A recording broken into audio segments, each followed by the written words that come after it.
Soy Santiago y vamos a conocer historias que empiezan en lo íntimo y terminan moviendo lo colectivo. Historias que no se quedan en la superficie, porque lo que vale la pena siempre nace bajo tierra. Esto es En la Raíz, historias sobre la resistencia climática.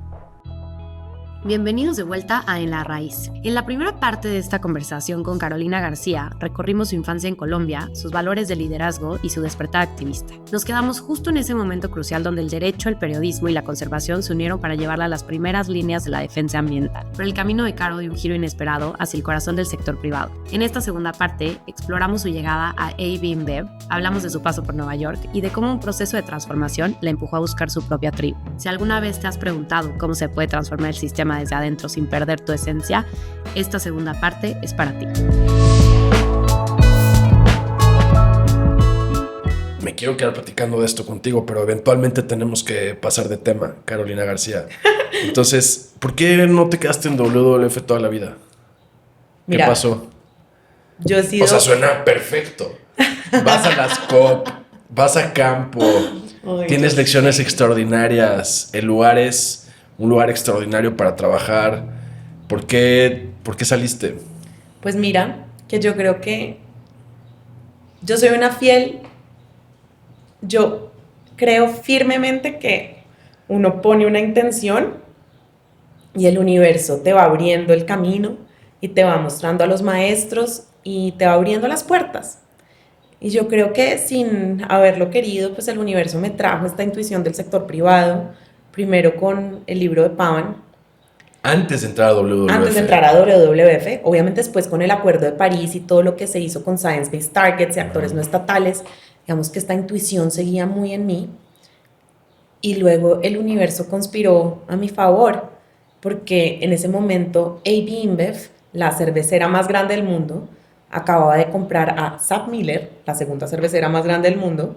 Estaban haciendo toda su integración y en Colombia estaban buscando a una líder de sostenibilidad. Y por dar un poco de contexto, que sea la cervecera más grande del mundo con una marca no de consumidor, o sea, no conocida, no quiere decir que no conocemos todas las marcas de las que son dueños, ¿no? O sea, estamos hablando de cerveza Corona, estamos hablando de Grupo Modelo, estamos hablando de Quilmes, ¿cierto? Total, estamos hablando de Bavaria, Anheuser-Busch, Stella, ¿no? Sí. O sea, hacen una de cada 4 cervezas del mundo. Sí. Y entonces... Y sí. hacen una de cada 4 y le embotellan a Coca-Cola en muchos países y a Pepsi en otros. O sea, es una empresa de bebidas muy, muy grande. ¿Serán la segunda o tercera empresa más grande del sector alimentos y bebidas? Sin duda. Sí, Sin a nivel duda. global. Y como siempre uno tiene que tener una amiga intensa. Y una amiga fue como, Caro, están buscando una persona para que sea líder de sostenibilidad en esta empresa, manda tu hoja de vida. Pero yo En Colombia. En Colombia. Ajá. Pero en ese momento yo estaba casi que montada en un avión prácticamente porque me iba a hacer mi maestría en Estados Unidos. Yo estaba mandando aplicaciones, haciendo el GRE, yo ya estaba en modo, me fui. Pues porque ya había dicho, bueno, ya cerré como casi voy a hacer 4 años en WWF. No, pero espérame, entonces sí te estás brincando algo. ¿Por qué te ibas a ir de maestría? Porque... O sea, ¿de dónde salió me tengo que mover? Pues yo creo que la intuición de saber como que hay ciclos donde uno dice, ya aprendí lo que tenía que aprender en este ciclo. Y ahorita yo quería también estar como manos en la implementación, quería quizá aprender otras cosas. Sentía de pronto que también era el paso natural irse a hacer una maestría, no sé. ¿Había algo en tu vida como no profesional que también te llevara a dar ese brinquito? No. Ok. No, era como lo que yo pensaba que tenía que hacer, igual como dicen, uno hace planes y Dios se ríe. Ajá. Literal. Entonces, pues yo estaba haciendo mi GRE, haciendo mis aplicaciones para irme a la maestría. Ya entendí. Y mi amiga como, no, manda tu hoja de vida y intensa así, como, esto es para ti. Entonces yo le hice caso y tuve una entrevista con Jorge, que era en ese momento el director de asuntos corporativos. En ese momento la sostenibilidad se manejaba desde asuntos corporativos, eso rápidamente cambió en AB InBev. Y fue un jueves, y esas entrevistas que uno dice como un clic inmediato, y él me encantó, yo le encanté, o sea, como quiero que aprender de este personaje. Y eso fue un jueves, y el martes me llamó y me dice, Caro, quiero que hagas parte de mi equipo, no acepto un no como respuesta y tienes ya la propuesta económica en tu correo. Entonces yo quedé en shock y ¿qué hago? Llamar a Jimena Nieto, obviamente. Jimena, tenemos otra decisión yo que tomar. Yo como Jimena, ¿qué hago? 3 años después de la última vez que le literal, llamaste. Sí. Y otra vez vente a mi casa y lo resolvemos. Y yo en la casa de Jimena como, bueno, ¿qué hay que hacer? Y decidieron, no me voy a IBIMBEF. Y decidimos, no me voy a hacer la maestría, hay que seguir esta intuición, probemos. Y claro, yo dije, bueno, me voy a IBIMBEF. Y yo dije, esto va a ser para mí un experimento antropológico. Yo voy a entender cómo esa gente loca del sector privado piensa, los voy a influenciar, voy a hacer un panda. Un Trojan Panda. Sí, literal, como un caballo de Troya. Un panda de Troya. Un panda de Troya, voy a hacer un panda de Troya, me encanta, voy a hacer un panda de Troya, eso dije. Y bueno, y ahí empezó mi aventura. Me costó lágrimas, yo creo que lloré 2 semanas seguidas antes de irme a WWF. Eso a es la de familia. cervecera. ¿Qué? Eso es de familia, entonces. Ah, sí, total. Eso también se lo heredé, todos lloramos un montón. Literal. Y llegué a Bavaria en un momento caótico, horrible.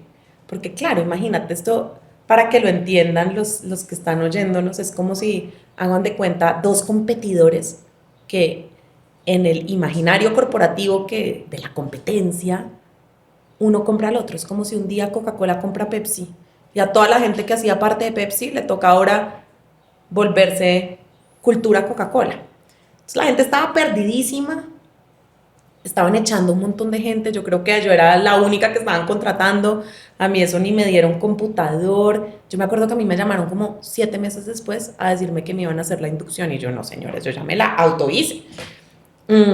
Y en ese caos, pues seguían todavía reestructurando y cambiando los equipos y yo le había dicho a Jorge, mi jefe, que yo había aceptado el trabajo mitad por IBIMBEF y mitad por él, porque yo quería aprender de él. Y él a las 2 semanas, también puede ver el podcast, también lo quiero mucho, me dice, Caro, me voy, y asume la presidencia de la Sociedad Colombiana de Agricultores, él también venía como de gobierno, y él se va de Bavaria, y yo quedo sin jefe. Y ahí... O sea, tú fuiste su último gran task, digamos. Yo decía además, ¿cómo se va a ir este señor? ¿Me va a dejar huérfana? Y yo, en este lugar. Claro. Y en esas, imagínate, me llama el vicepresidente de Asuntos Corporativos a su oficina. Él no me conocía, después nos volvimos muy buenos amigos y me dice, es que Caro, él es encantador. Y me decía, es que Caro, nosotros estamos muy felices de tenerte aquí. Estamos muy ilusionados de que hagas parte del equipo. Pero mira, yo quiero que por un rato tú te olvides del agua, te olvides del cambio climático, de la economía circular. Y quiero que uses toda tu cabecita para inventarte un programa para los tenderos. Y ya no quiero que trabajes acá porque no te vas a trabajar con el área de trade marketing y usas tu cabecita para crear un programa para los tenderos.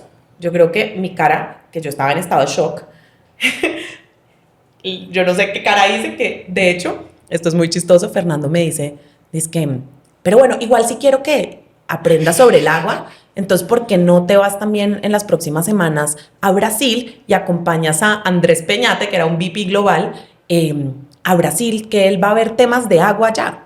Puro cuento, yo terminé en un viaje a Brasil con Andrés Peñate que no tenía nada que ver con agua. Yo creo que Andrés no tenía ni idea porque yo estaba en ese viaje con él. Y la primera cervecería que yo visité de todo IBIMBEF no fue en Colombia, fue Jaguariuna en Brasil. Wow. A raíz de esto. Pero claro, cuando a mí me dicen, ve, invéntate un programa de tenderos, yo quedé en shock. Porque yo era como los tenderos, a mí eso no me apasiona, ¿qué es esto? Había ya dejado de irme a hacer la maestría y para mí fue como, ¿qué hago? Tengo entendido que eso es un reto para muchas personas profesionales que son parte de equipos de sustentabilidad en grandes corporativos. Porque en un gran corporativo, pues un día estás haciendo marketing, al día siguiente te llaman a comunicación, luego al día siguiente puedes estar en trade, te toca ver a los tenderos o te puede tocar investor relations, o sea, son un montón de actividades que te pueden tocar. Y la gente que estamos en sustentabilidad queremos eso, o sea, solo queremos ese track en la vida. No es la primera vez que escucho que a gente que esté en sostenibilidad de grandes corporativos le intentan mover a otras áreas o poner en otras cosas y hace cortocircuito? Mira, yo creo que esa fue una de las lecciones más bellas de mi carrera profesional, porque claro, yo en ese momento, en esa disyuntiva, y obviamente llamé a los de WWF como, es que ahora me toca ver tema de tenderos, y a mí me decía la directora de WWF, Caro, vuelve, Regresa. acá está tu puesto, acá está tu casa, y yo dije, yo no puedo irme donde mi mamá panda, yo tengo que salirme de la zona de confort, entender qué es esto de los tenderos, hacerlo muy bien y en un año me voy a hacer mi maestría. Eso fue lo que yo pensé. Entonces yo me voy a tocarle las puertas a Trade Marketing. También tuve unos mentores divinos y unas personas espectaculares.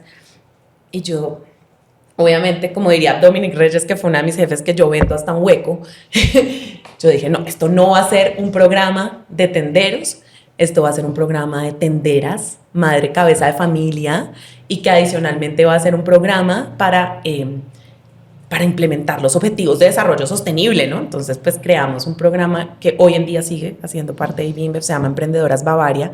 En su momento originario se llamó Creciendo por un Sueño. Y pues fue hermoso porque fue para mí aprender de un montón de cosas que yo no tenía ni idea, y se volvió un programa de cómo sacamos, pues cómo mejoramos la calidad de vida y combatimos un problema muy importante que es la pobreza, con las aliadas más grandes que tiene una empresa cervecera como Bavaria, que son sus tenderos, ¿no? Entonces, se volvió un programa de innovación social, de educación, de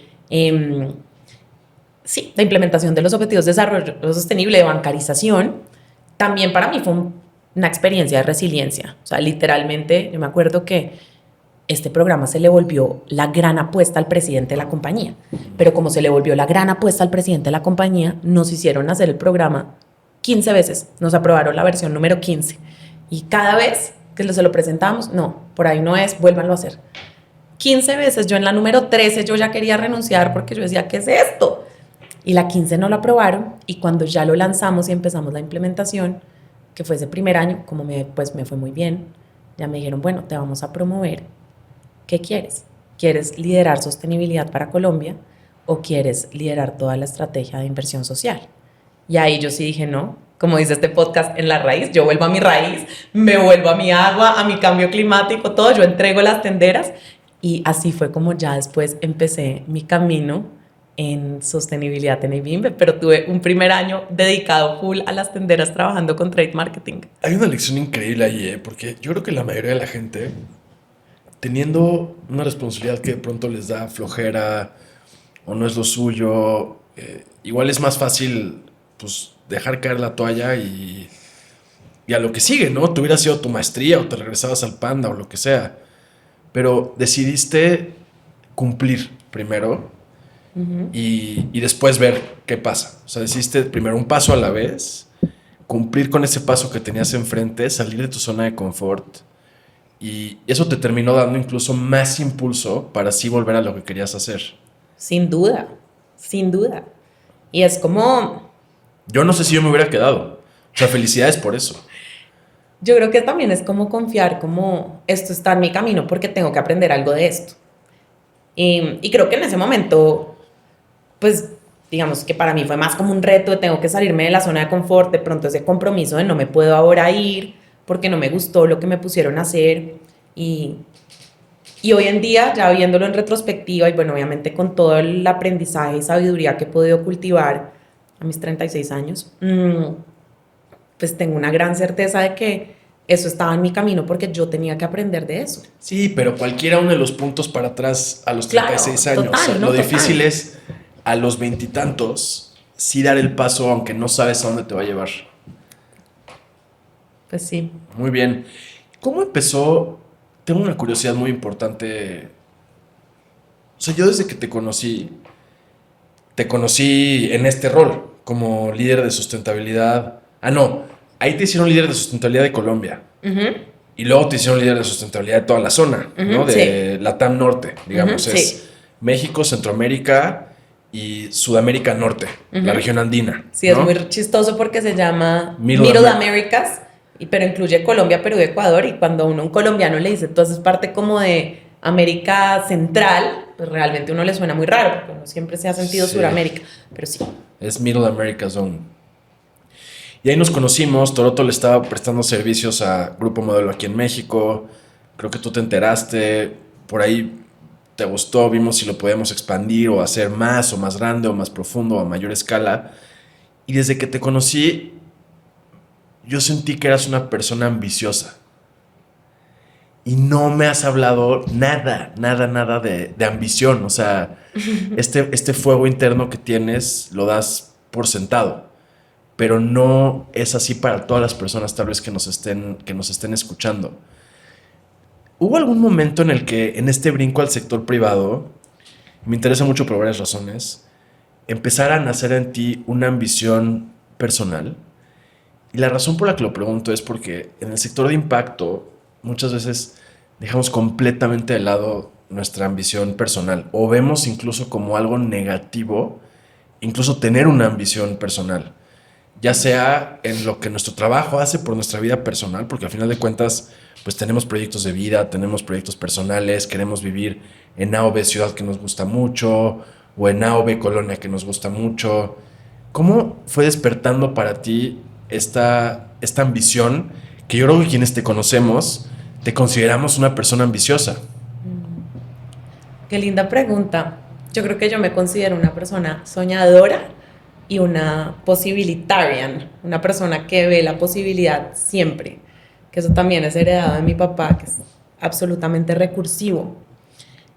Y obviamente ese es el fuego interno, es esa energía creadora de crear mundos, de hacer lo posible, de inspirar a los demás en soñar colectivamente. Y algo muy lindo que tuve en AB InBev es que el tema de soñar en grande, que es uno de sus principios, pues se materializaba. O sea, si uno podía en verdad crecer al ritmo de su talento y soñar en grande.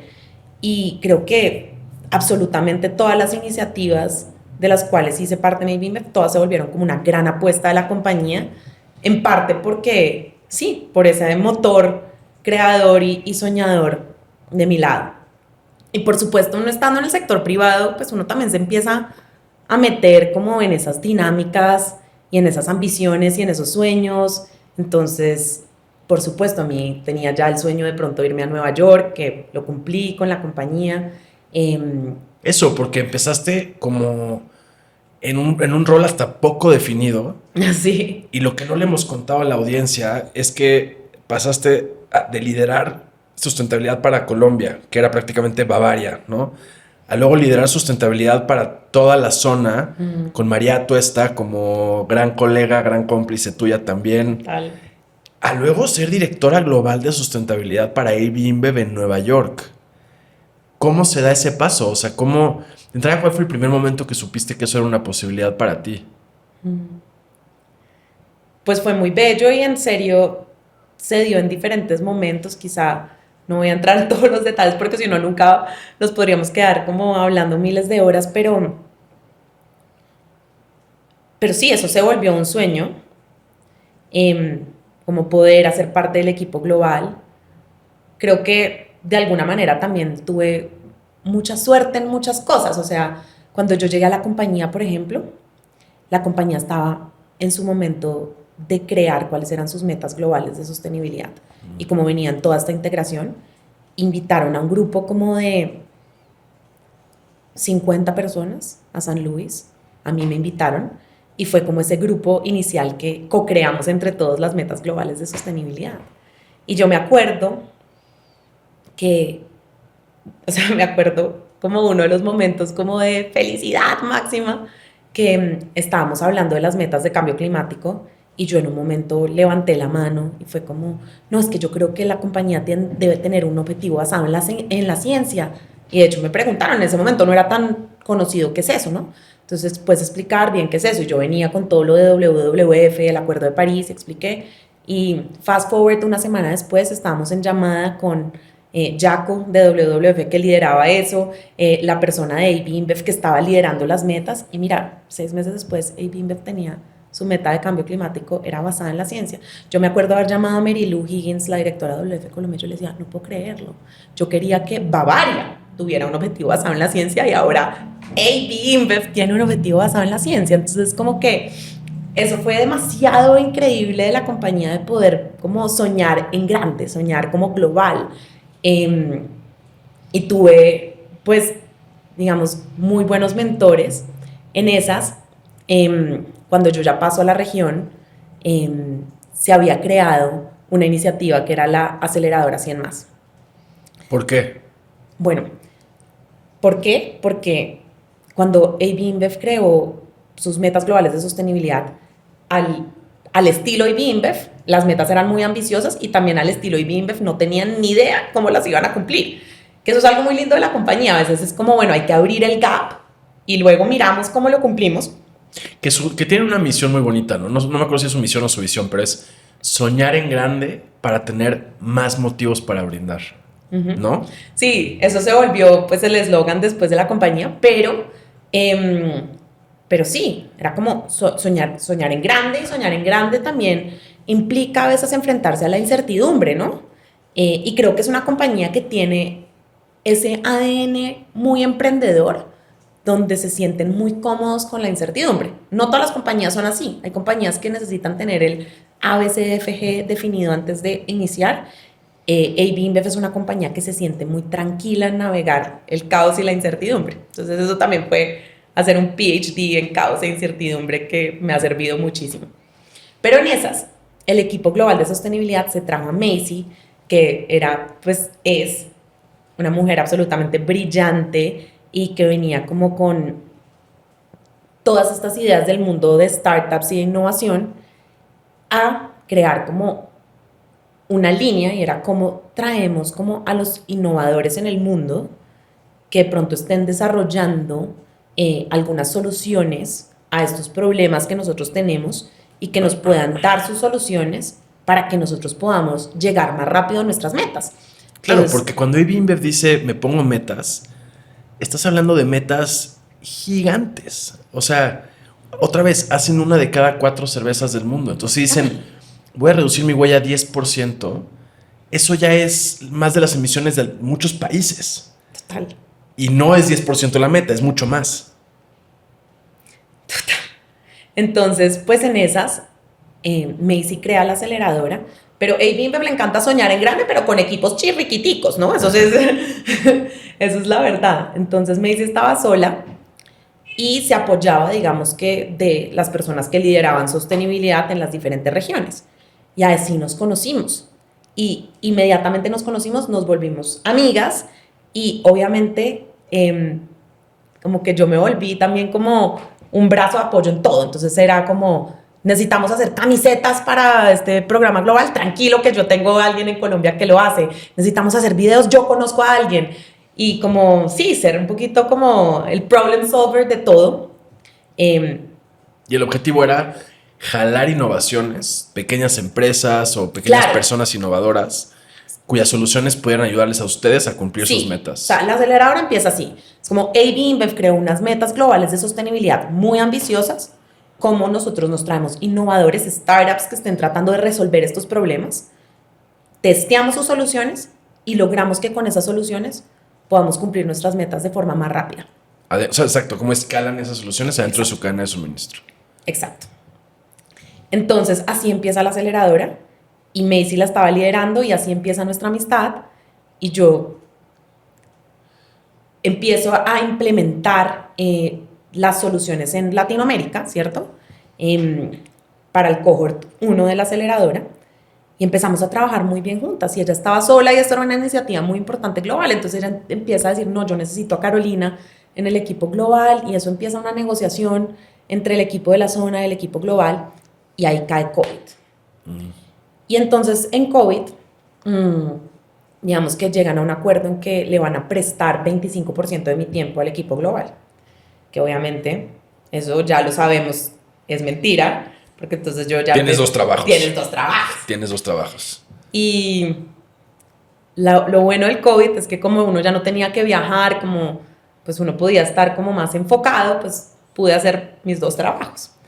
Y me acuerdo que ahí estuvimos haciendo la cohort 2 de la aceleradora, que fue una cohorte mucho más chiquita, y con Macy nos empezamos a soñar este programa, y nos empezamos a soñar este programa mucho más allá de AB InBev. como, bueno, ¿cómo hacemos esto con otras industrias? ¿A quién traemos?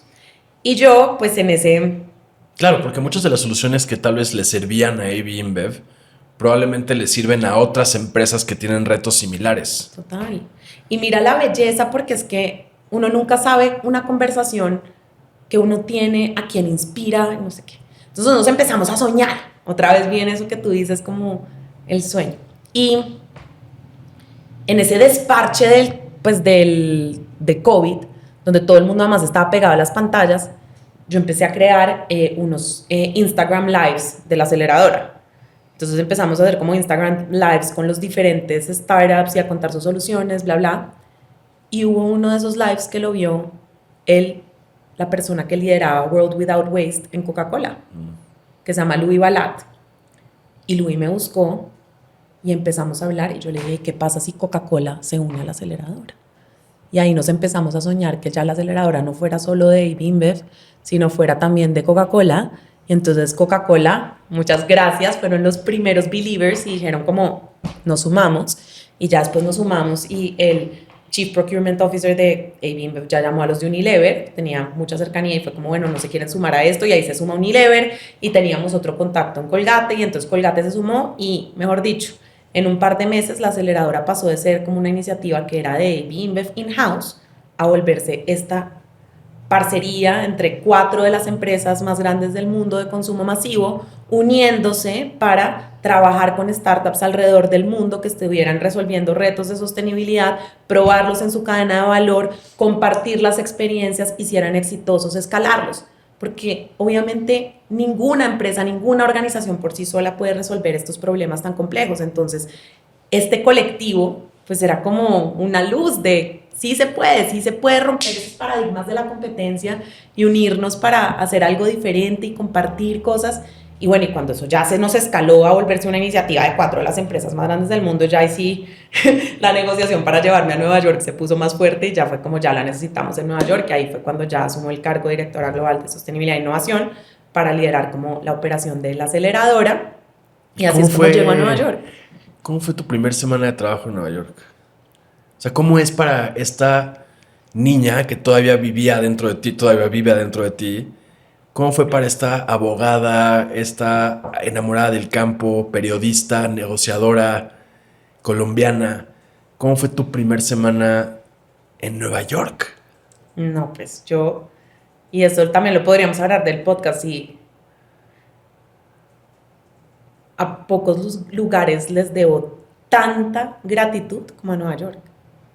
O sea, Nueva York se volvió mi hogar, es mi hogar, espero que siga siendo mi hogar, porque Nueva York y yo nos enamoramos desde el primer momento, y en Nueva York me he sentido siempre como una serpiente que muda de piel y se transforma, y es esa ciudad que me ha generado todas las posibilidades para mudar de piel y para conectarme en lo más profundo de mi esencia. O sea, no sé quién sería yo hoy sin Nueva York, y esa aventura pues obviamente empezó gracias a AB InBev, y estar ahí pues fue como Disney, porque era como una ciudad llena de todas las posibilidades, es como todas las culturas en un mismo lugar, como miles de cosas para una mente curiosa y aventurera, es como imparable. Y tu mente curiosa, corrígeme si estoy equivocado, pero ya en Nueva York fue que tu mente curiosa te empezó a jalar también a otros aspectos de tu vida personal y privada, como lo pueden ser tal vez el espiritual. Empezaste a tener, no me has contado hasta ahora todavía de experiencias así en Colombia, pero empezaste a tener experiencias que te acercaron mucho más a un lado espiritual de tu identidad, ¿cierto? Sí. ¿Cuál fue la primera? En 2019 me llegó una invitación muy especial. La Fundación Rockefeller tiene en Lago Como un sitio que se llama Pelayo, que está dedicado a ser un centro de pensamiento. Y a mí me invitaron, junto con un grupo de 20 personas, a reunirnos una semana a pensar en cambios sistémicos, en qué se tenía que lograr para que la humanidad pudiera dar un cambio sistémico, ¿no? Pues dada la crisis planetaria en la que estamos. Y a mí me llegó esa invitación, que era como la invitación a Hogwarts. Y yo dije, bueno, voy a ir, súper chévere, mis jefes me apoyaron, me pagaban todo, yo me fui al Lago Como y esa semana fue fascinante, obviamente uno estar con un grupo de líderes globales hablando de esto. Y con uno de los organizadores hice muy buenas migas, nos la llevamos muy bien y él me dice, oye, ¿tú qué vas a hacer este fin de semana? Y yo, pues yo no conocía Milán, entonces yo dije, no, yo pues me voy a conocer Milán. Y me dice, mira, es que con un grupo de amigos vamos a hacer como una ceremonia con plantas sagradas. Y yo no tenía ni idea de lo que me estaba hablando, pero yo soy aventurera. Acuérdense que yo me montaba en las balsas de los mineros ilegales. Yo te pregunté de tu mente curiosa. Me queda o sea, yo creo que para mí los valores esenciales de mi vida sin duda es la aventura, el amor, el coraje. Y yo dije, bueno, sí a todo. Sí. Y me fui ese fin de semana con ellos y nos fuimos a hacer una ceremonia de plantas sagradas donde tuve mi primera macrodosis de psilocibina. Fue una experiencia con hongos. Yo no tenía ni idea de los hongos, nunca había tenido una experiencia tal, pero confié en el proceso y fue absolutamente bello. Porque bueno, si le dijiste que sí a las tienditas, ¿cómo no le ibas a decir que sí a los hongos? Exacto, si le dije que sí a las tienditas, ¿cómo le iba a decir que no a las plantas sagradas? Pues imagínate que fue muy lindo porque la forma en la que se hacía esa ceremonia, la persona que estaba conduciendo la ceremonia era que uno daba una intención y sacaba una carta. Y mi intención en ese momento fue como, yo quiero entender mi rol con la maternidad. ¿Será que yo quiero ser madre o no? Y no te estoy molestando que la carta que sacó, después de haber dicho estas palabras, decía generar vida, generating birth. No, yo quedé fría. Entonces uno sacaba su carta, esas cartas se ponían en un altar y luego ella, la ceremonia que hace es como hila un poco las cartas de todo el mundo. Y yo, bueno, me tomé los hongos, empezamos en esa meditación guiada y para mí generar vida fue darme cuenta que yo era una persona profundamente espiritual. Yo no lo sabía, porque claro, yo me crié en una familia culturalmente católica, pero realmente de padres más laicos, una educación secular, y yo dije, uy, no me identifico tanto con la religión católica, ergo, no soy espiritual, ergo soy atea, casi. Y creo que tuve como algún cinismo en eso. Y cuando estoy en este viaje, me doy cuenta que no, yo soy una persona profundamente espiritual porque le he entregado mi vida a la tierra, estoy totalmente conectada con la naturaleza y que esa era mi espiritualidad. Y fue como la primera, pues como una de las epifanías más grandes que he tenido en mi vida. Y fue así el nacimiento de mi vida espiritual. Y una vez, de vuelta, uno pone una intención en el camino y el universo le va poniendo a los maestros. Y después fue cuando ya llega Cristiana Figueres y el Plum Village, que también uno piensa, la vida es muy bella. O sea, yo por suerte terminé con Cristiana Figueres un mes en la Antártida juntas. Y ahí fue como empezamos nuestra amistad. Y hoy en día ella ha sido una de mis grandes maestras. No tengo palabras de agradecimiento, todo lo que me ha enseñado y las puertas que me ha abierto también. Que por recapitular, Cristiana Figueres fue presidenta de la United Nations Framework Convention on Climate Change. Fue la que se negoció el Acuerdo de París. Sí. O sea, yo pienso que si en 300, 400 años tenemos personas historiadoras que ven para atrás y dicen cómo le hicimos, tendrán que hablar de Cristiana Figueres. Sin lugar a dudas. Que es tica. Fue ministra de Asuntos Exteriores de Costa Rica, hija o nieta del general Figueres, liberador de Costa Rica, ¿no? Ajá. Y gran lideresa del sector climático internacional. Yo diría la lideresa del sector climático internacional. Es para mí una líder absolutamente inspiradora. Pero espérame, lo que nos estás diciendo es que esta persona que se negoció el Acuerdo de París es espiritual. Eso es lo que te estoy diciendo, que además lo conoces muy bien tú. Eso es lo que me estás diciendo. Y te lo voy a decir, ¿por qué? Cristiana, por razones personales, terminó muy cercana a el Plum Village, que es el monasterio que funda Thich Nhat Hanh, que es un budista zen de Vietnam, que se volvió muy reconocido durante la guerra de Vietnam porque fue una luz. Fue una luz, fue un generador de paz en un momento muy difícil. Y él se va a Francia y termina creando su monasterio ahí, pero con una visión también muy progresista y muy actual del budismo, ¿no? Es como, no nos vamos a sentar a meditar en un lugar solos para iluminarnos, es como todas estas herramientas espirituales realmente las utilizo en mi día a día de forma activa, ¿no? Pues quiero retomar algo muy bonito que dijiste de tu papá y de tu mamá. Porque no sé incluso si tú ya hiciste ese match, pero tú hablaste de que ellos lideraban con presencia. Y cuando escuchas cualquier cosa que escribe o que escribió Thich Nhat Hanh o que te enseñan en esos monasterios, te enseñan de un budismo de presencia, ¿cierto? De estar en tu cuerpo, de estar en el lugar en el que estás, con tu respiración y ya. Sí, muy bello y sobre todo como suena sencillo y es de las cosas más difíciles. O sea, no estamos presentes. La mayoría de personas, todos tenemos tantas distracciones, estamos pegados, adictos al celular todo el tiempo. Muchas veces las mejores ideas a uno le llegan cuando uno está en la ducha o a los que nos gusta trotar, trotando. Y en realidad le llegan a uno esas mejores ideas porque fue el único momento de silencio que uno tuvo en el día. Sí, que no estás en la que pantalla. no estás en la pantalla, porque nos olvidamos de estar presentes, nos olvidamos de aburrirnos también, de estar en silencio, de cultivar el silencio, imagínate. Y eso es supremamente importante. Y es obviamente una de las lecciones que trae el Plum Village.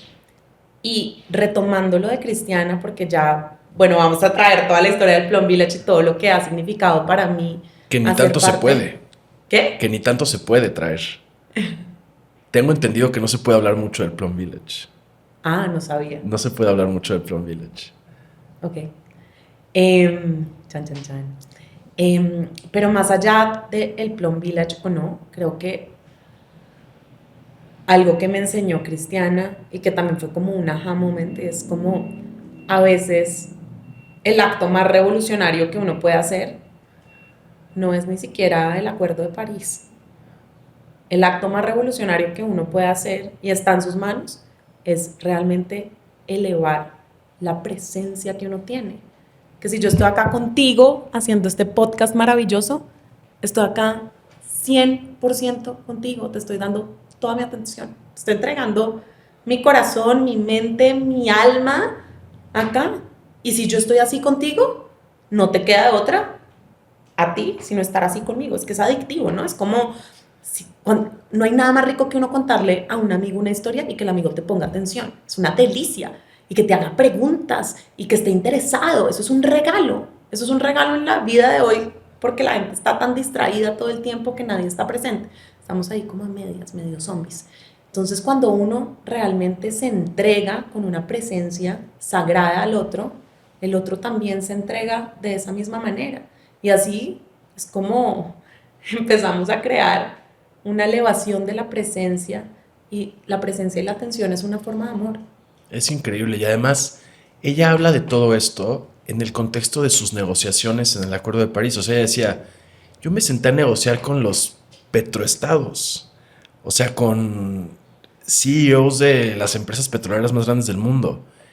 Y ella, como le hizo, les dio toda su presencia, claro, su empatía, su entender que no están en contra porque son malos. Imagínate qué grueso, ¿no? Y la escucha profunda, que solo se puede con presencia, que es otra de las cosas que no aprendimos.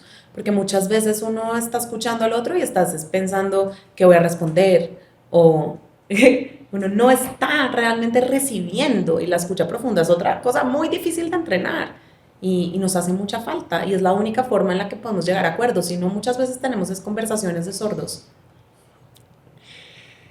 Y ¿cómo es que estos aprendizajes que yo veo, si bien pudieron haber habido semillas antes, conociéndote, pues yo veo cómo estos aprendizajes florecen en tu interior y florecen en tu ser y te hacen florecer a ti como persona durante tu tiempo en AB InBev. Y sí tienes toda la razón, específicamente tu tiempo en Nueva York, ¿no? Porque sí es una ciudad, un espacio que a ti te dio todo lo que tú necesitas para ser más tú. Y eso es algo que verlo como tu amigo ha sido un gran privilegio. Y luego viene otra transición. Luego en AB InBev tienes la oportunidad de liderar también el portafolio de naturaleza, van y vienen responsabilidades, pero eventualmente tú empiezas con una nueva semilla que empieza a florecer, o tal vez debería decir espora, una nueva espora que empieza a dar vida. ¿De qué estoy hablando? Estás hablando de micelio. Sí. Sí, realmente ha sido como el viaje más lindo de mi vida, poder crear Micelio y Mundo Común, que también es la fundación de la que hago parte y que están entrelazados también Micelio y Mundo Común. Pero como para situarnos un poco en esta historia de Nueva York y de AB InBev, pues yo la verdad estaba muy feliz en AB InBev. Yo estaba... Es que es algo que me sorprende de tu historia. O sea, estabas feliz en WWF, pero hay que brincar. Ahora estabas feliz en AB InBev y también viene algo nuevo después. Claro. Pero yo estaba muy feliz en AB InBev. Y de hecho, si a mí me hubieran preguntado como, Caro, ¿cuál es tu sueño? Yo creo que esto en 2022, yo hubiera respondido como, no, mi sueño es ser la próxima Chief Sustainability Officer de AB InBev. Y mira, volviendo al tema de la ambición, yo creo que por un instante me lo creí. Por un instante creí que ese era mi sueño y tenía esa ambición. Y por un instante me creí el cuento del éxito, del poder, del ego. Por un instante llegué a creer que se trataba de Carolina la líder. La Rat Race. Para luego haber podido deconstruir eso en 1000 pedacitos y darme cuenta que no se trata de mí, nunca se va a tratar de mí, ni de ti, Santi. Y realmente conectarme con una energía de devoción y de servicio, y creo que desde esa energía en la que quiero estar siempre y en la que quiero hacer todas las cosas bellas que me depare mi futuro. Pero para contarte cómo salto,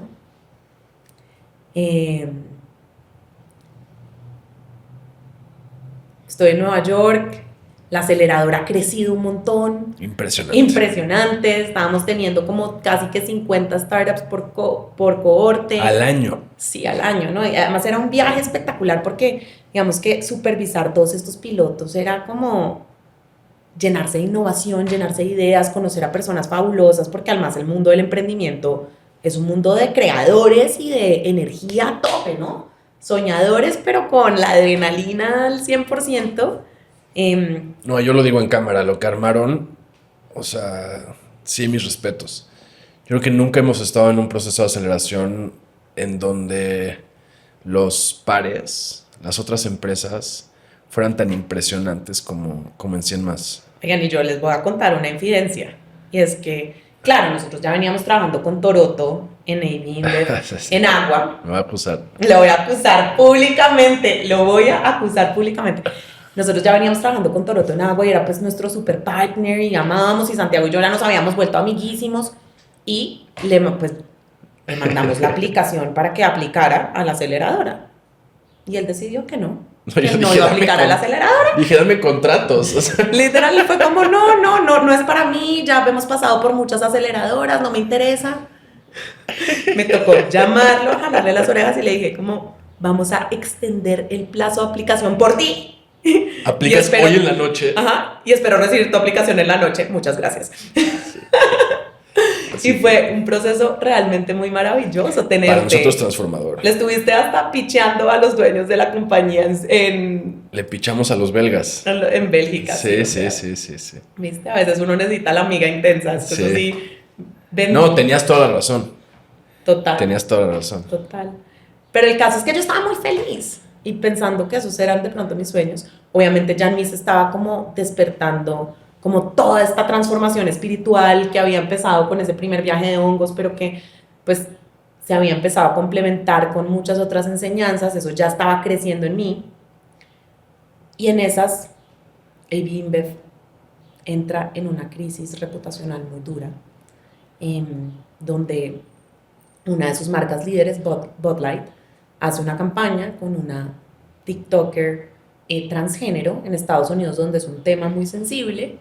Y, y bueno, eso creó como una bola de nieve muy grande en la compañía, pues porque eran además elecciones, se genera esta crisis reputacional y la compañía no sabe muy bien cómo responder. Que fue grueso, ¿no? Porque fue una compañía que claramente le ha estado metiendo a cosas de sustentabilidad. Claramente está desarrollando equipos extraordinarios y de alto desempeño para cumplir con metas muy ambiciosas de sustentabilidad. Y sí me acuerdo, sacan un anuncio valiente, un anuncio muy valiente, que es tener a una persona trans promocionando Bud o Bud Light o algo así. ¿Y qué fue? O sea, hubo toda una comunidad conservadora. Claro, un backlash de la Ajá. comunidad conservadora, de, pues digamos, acusaban a la compañía de ser pro-trans, y la compañía, digamos, sintiendo este backlash, esta enfrenta de sus consumidores y empezar a perder un montón de plata. Sí cayeron ventas. Perdió a su marca líder en Estados Unidos.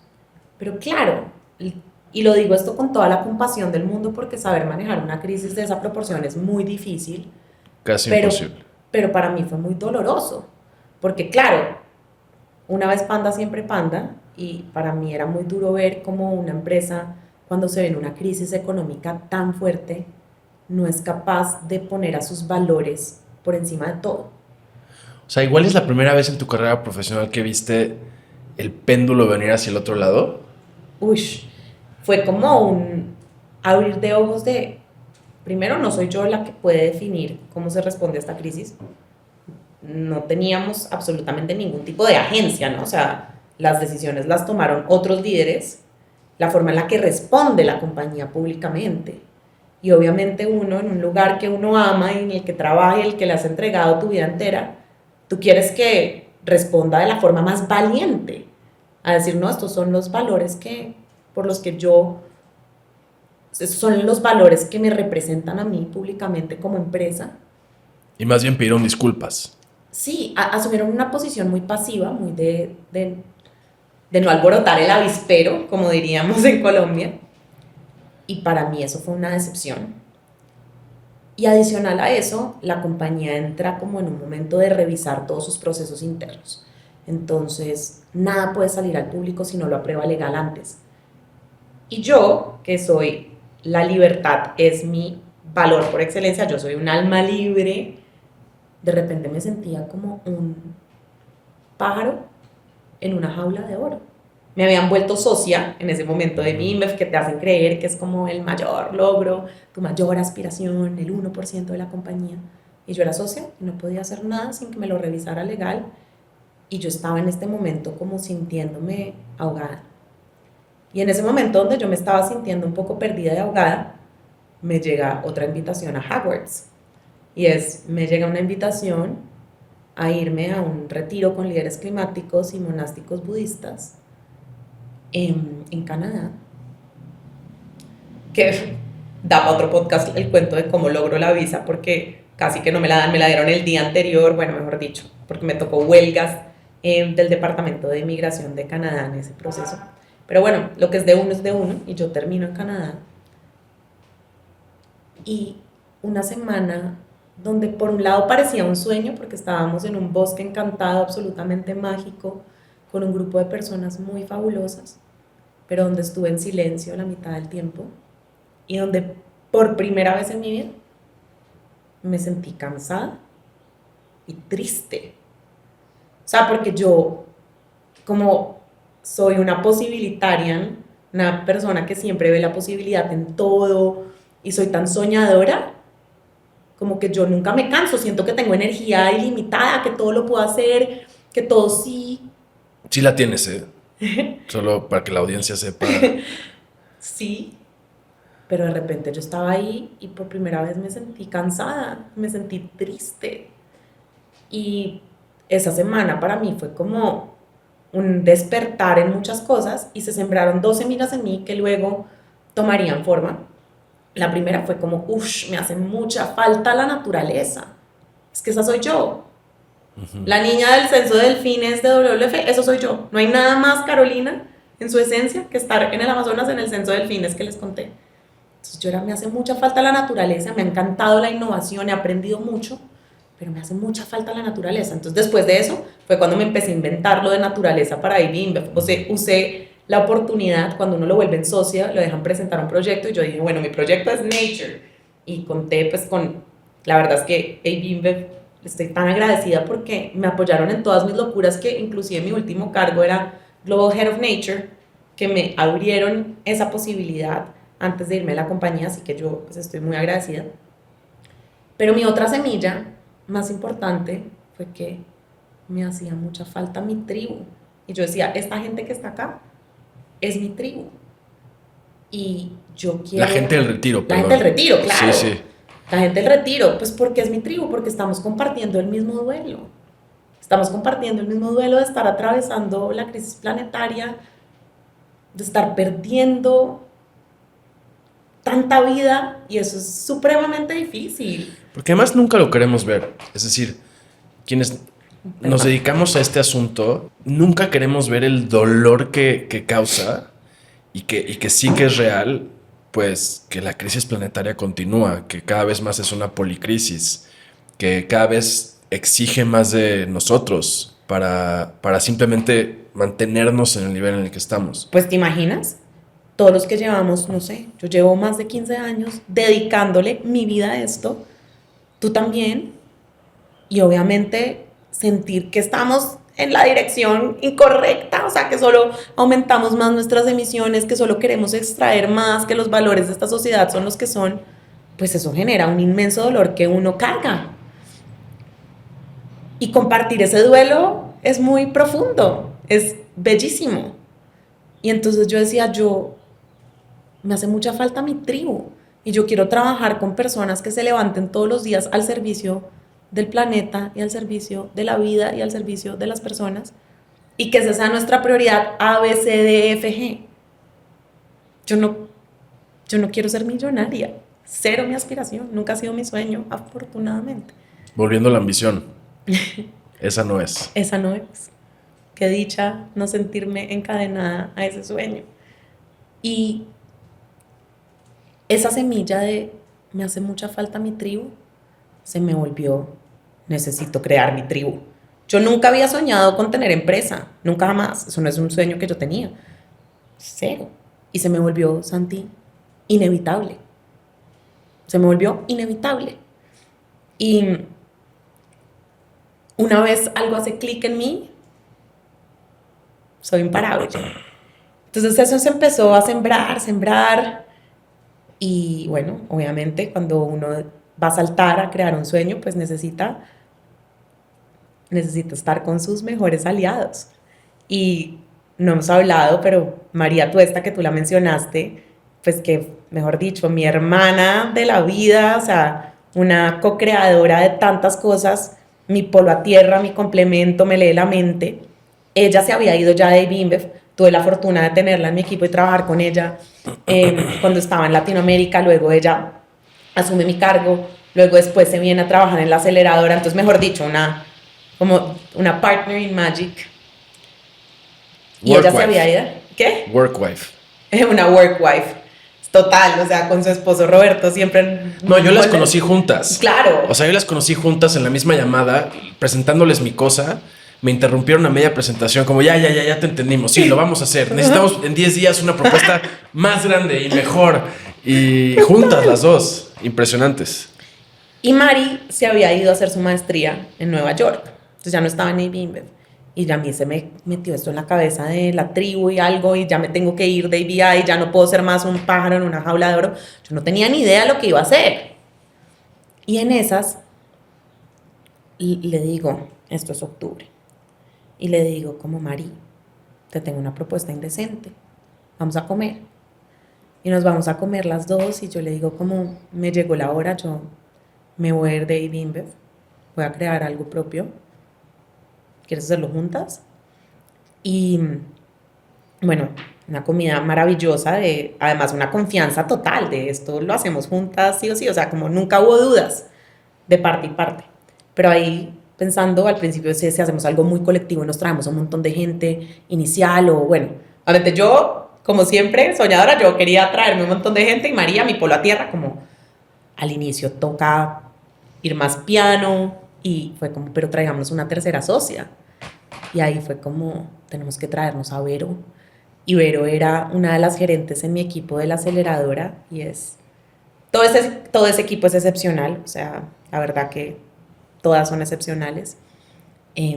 Pero Vero, mejor dicho, yo le digo que ella es la más rápida del oeste, es una persona que admiro profundamente y que se había vuelto también mi otra mano derecha y mano izquierda, en todo. Y dijimos, no, traigamos a Vero, es como el complemento que necesitamos también para operar, pues para volver operativa muchas de las cosas. Y a la semana siguiente, esto es noviembre, llamamos a Vero y le dijimos, mira, tenemos este sueño, ¿quieres hacer parte? Y Vero dijo, sí, de una, no titubeó. Y pues ahí ya en noviembre habíamos decidido casarnos las tres, no teníamos ni idea qué íbamos a hacer. Sabíamos que no nos queríamos inventar la rueda, que queríamos hacer algo en lo que realmente fuéramos excepcionales, que necesitara el mercado. Yo venía con el nombre micelio rondándome mi cabeza, pues obviamente ya les conté un poco los hongos, lo que han significado para mí. Yo decía, si yo quisiera emular algo en la vida, quisiera emular el micelio, es que es muy mágico. Como diría Paul Stamets, es el internet del mundo.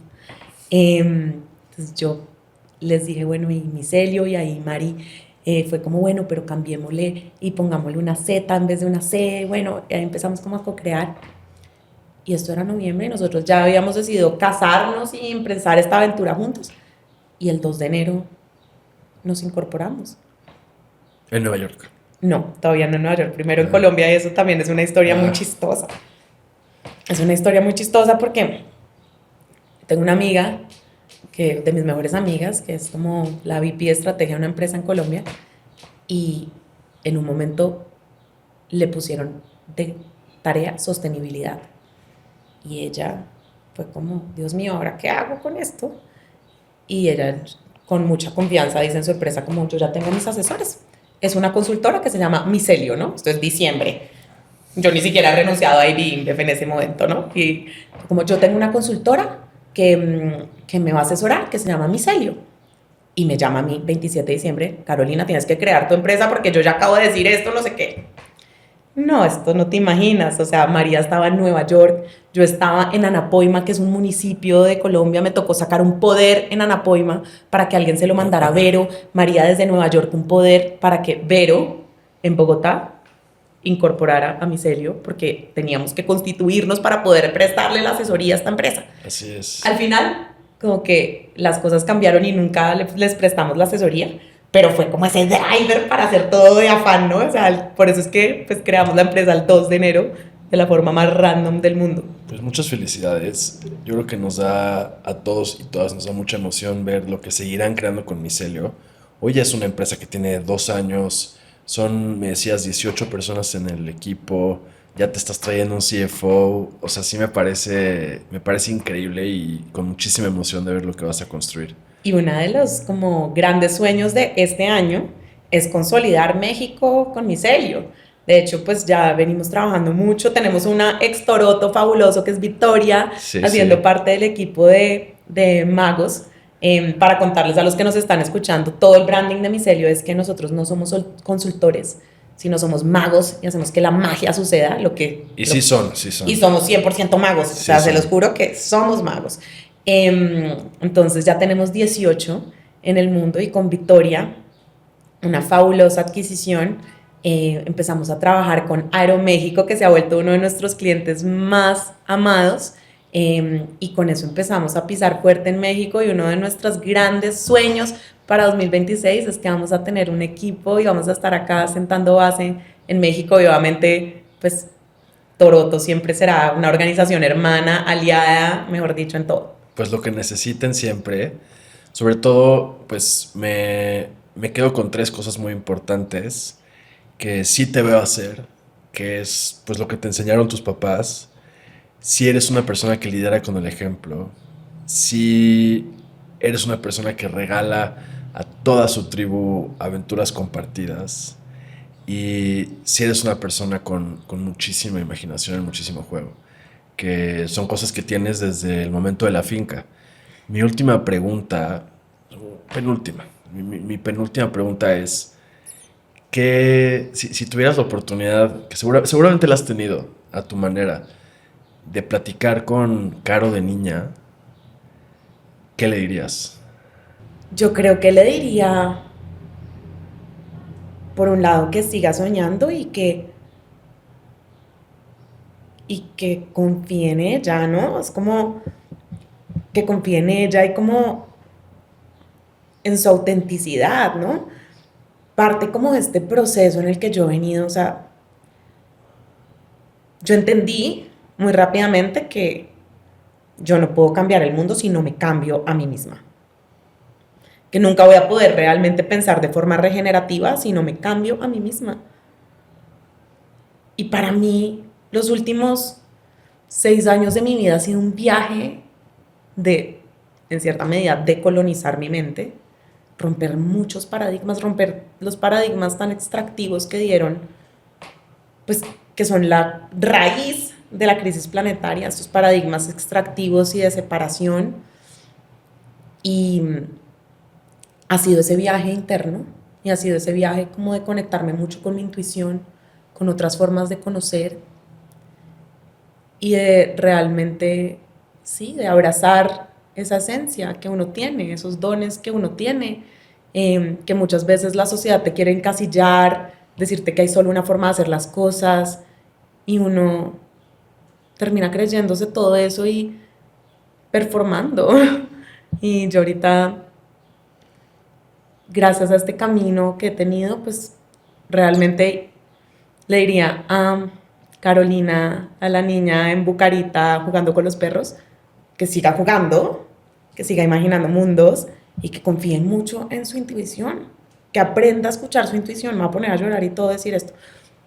Y algo muy lindo es que hace 2 semanas tuvimos el retiro de Micelio.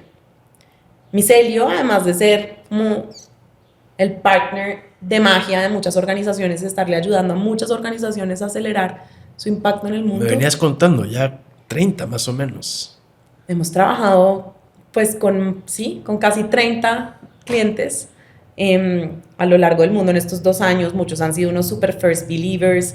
No tenemos palabras de agradecimiento para todos los que han creído en nosotros, de verdad que increíble. Pero además de eso, además de ayudarle a muchas organizaciones a poder acelerar el impacto que tienen en el mundo, Micelio es para mí un espacio absolutamente seguro para que un equipo de gente maravillosa y talentosa pueda soñar, sanar, expandir su corazón, elevar su presencia, entender cuáles son sus dones, sus talentos y ponerlos al servicio de la vida. Eso es lo que es Micelio. Como creamos un grupo de personas que puedan colectivamente y de la forma más amorosa estar al servicio de la vida.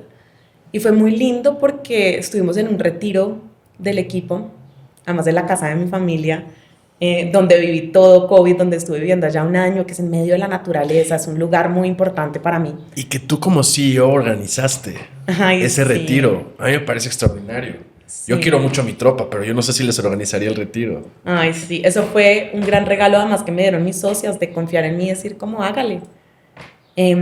Fue muy lindo porque para mí era como traigo también muchos de estos aprendizajes que yo he tenido a nivel personal y se los pongo al equipo para que la gente pueda corporalizar las experiencias. Muchas veces a ti te pueden decir una cosa y tú puedes creer que la entiendes racionalmente, pero hasta que tú no la sientes en tu cuerpo, realmente no la interiorizas. Es tan importante esa parte y no nos damos cuenta. Entonces, pues fue muy bello compartir esa semana con ellos. Y al final del retiro como que tuve esos momentos de ajá, otra epifanía y yo decía como, eso es lo que tiene que ser micelio.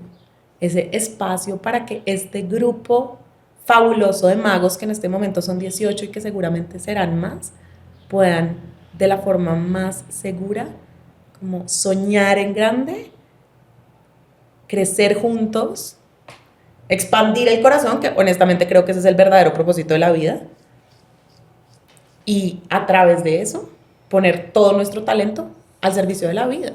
Porque honestamente yo sí creo que nos merecemos algo mejor al sistema que tenemos actualmente. El sistema que tenemos actualmente está absolutamente roto, lleno de injusticias, que además está acabando con este planeta tan mágico que tenemos a un paso que nunca habíamos visto antes, y que nosotros, los humanos, que tenemos la fortuna de poder ser guardianes de este lugar tan hermoso, realmente nos merecemos algo mejor a lo que construimos y somos capaces de eso, porque somos infinitamente capaces de belleza, de regeneración, y creo profundamente en nuestra capacidad de crear algo mejor.